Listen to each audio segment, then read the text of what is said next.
මසුරන්ට පොදි බැන්ද රංකා සිද්ධිබුණාට ගුණධර්මය දුනන්නේ නෑ. අටලෝ දහම නාදුනන සංසාර කල පවට බ්ලින් දෙන්න කිසිවෙන්ට බෑ.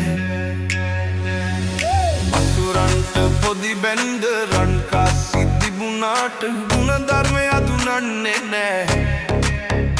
අටලෝ දහම නාදුනන සංසාර කල පවට බ්ලින් දෙන්න කිසිවෙන්ට බෑ.